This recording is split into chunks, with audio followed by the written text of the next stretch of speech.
હવે છોલા હોય કે ચોળા, સફેદ ચણા હોય કે કાળા ચણા, બધું મજેદાર બનશે। અને હવે વાત કરીએ ચોમાસામાં જીવને જોખમમાં મૂકતા એવા લોકોની કે જેઓ આ પરિસ્થિતિને નથી સમજી રહ્યા। જ્યાં ચોમાસા દરમિયાન ગ્રામ્ય વિસ્તારમાં રહેતા લોકોની હાલત અત્યંત કફોડી બની જાય છે। કોતરો હોય કે નદી, તેની ઉપર બનાવેલા લો લેવલ કોઝવે પર પાણી ફરી વળે ત્યારે લોકોને જીવ જોખમમાં મૂકી અવરજવર કરવી પડે છે। આવી જ વેદના છોટાઉદેપુરના કવાંટ તાલુકાના સેડીવાસણ ગામના લોકોની છે। તેઓ પણ આવી જ મજબૂરીનો સામનો કરી રહ્યા છે। સેડીવાસણ ગામની વાત કરવામાં આવે તો ગામની વચ્ચોવચ પસાર થતી આ રામી નદી જુઓ કે જ્યાં વરસાદ દરમિયાન પાણી ભરાઈ જાય છે અને નદી પાર કરવી અત્યંત મુશ્કેલ બની જાય છે। ઉપરવાસમાં વરસાદ પડ્યો હોય ત્યારે અચાનક જ પાણીનો પ્રવાહ વધી જાય છે, જે જીવલેણ સાબિત થઈ શકે છે। ન છૂટકે પાણીના આ ધસમસતા પ્રવાહમાં લોકોને નદી પાર કરવી જ પડે છે। નવાઈની વાત તો એ છે કે શાળાએ જતા બાળકો માટે પણ નદીના પ્રવાહને ઓળંગીને જ શાળાએ જવાની મજબૂરી છે।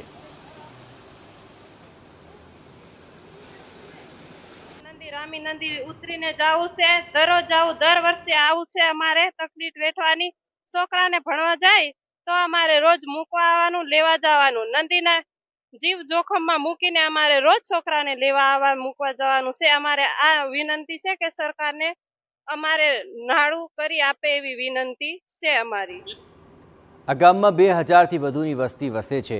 4 ફળિયાઓમાં વસેલા આદિવાસી સમાજના લોકો માટે વરસાદમાં એકબીજાનો સંપર્ક સાધવો પણ કઠિન બની જાય છે। એક ફળિયામાંથી બીજા ફળિયામાં જવું ઘણું જ અઘરું થઈ જાય છે। કવાંટ જેવા મુખ્ય મથક પર જવું હોય ત્યારે પણ આ નદીના માર્ગે જ આગળ વધવું પડે છે। ખાસ કરીને નાના ભૂલકાઓ માટે શાળાએ જવું તો એક મોટો પ્રશ્ન છે। વરસાદમાં માતા પિતા બાળકોને કિનારે પહોંચાડવા માટે આવે છે। પાણી વધારે હોય તો વાલીઓ રાહ જુએ છે કે પ્રવાહ ઓછો થાય અને પછી બાળકોને ખભા પર બેસાડીને નદી પાર કરાવે છે। અમારે કડિયા કામે જતા હોય, હીરા ખસવું હોય, કોઈ કામ ધંધા અર્થે જતા હોય, એમના માટે બહુ તકલીફ છે।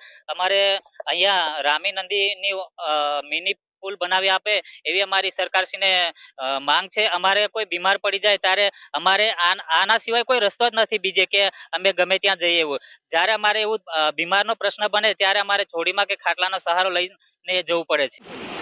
જો કે આ સમસ્યા નવી નથી, વર્ષોથી લોકો આ સ્થિતિમાં જીવી રહ્યા છે। ઘણા સમયથી હાડમારી સહન કરી રહ્યા છે। એટલા માટે હવે લોકોની એક જ છે માંગ, અહીં એક નાનો પણ મજબૂત બ્રિજ બને।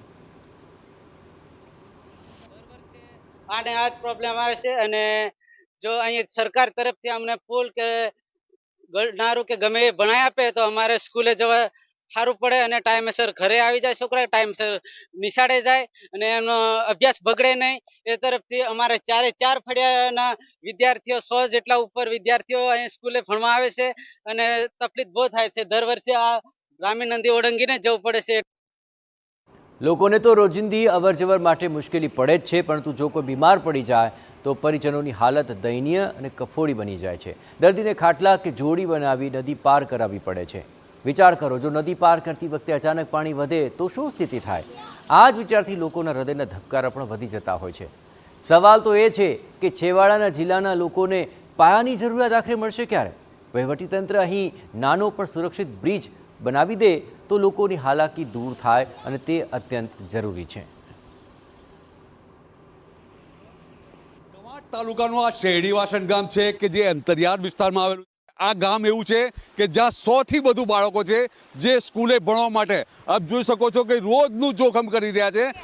આ જે નદી છે ગામની વચ્ચોવચ્ચથી રામી નદી પસાર થાય છે અને આપ જોઈ શકો છો કે આ જે રામી નદીની અંદર હાલ તો જે પાણી આવી રહ્યું છે અને જેને લઈને અહીંથી જે બાળકો ઉભેલા છે આપ જોઈ શકો છો કે પાણીનો વધારો છે અને આ પાણીના વધારાને લઈને વાલીઓ છે એ વાલીઓ સામે કિનારે લઈ જશે, પરંતુ ક્યારે આ જે પાણી નીચે ઉતરશે, પાણીનો જે પ્રવાહ છે ઓછો થશે ત્યારે, અને આ સ્થિતિ આજની નથી, વર્ષો થઈ ગયા, પરંતુ આજે સ્થિતિની અંદર જે લોકો માંગ કરી ગયા છે કે નાનો એક બ્રિજ બનાવી આપવામાં આવે।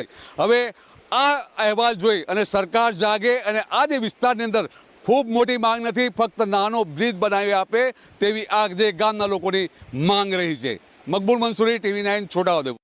MDH કિચન કિંગ મસાલા રસોડામાં હોય તો આપણે કંઈ પણ બનાવી શકીએ છીએ। રીંગણાનો ઓળો, બટેટા ફુલાવર, ભીંડી મસાલા અને બીજું ઘણું બધું। MDH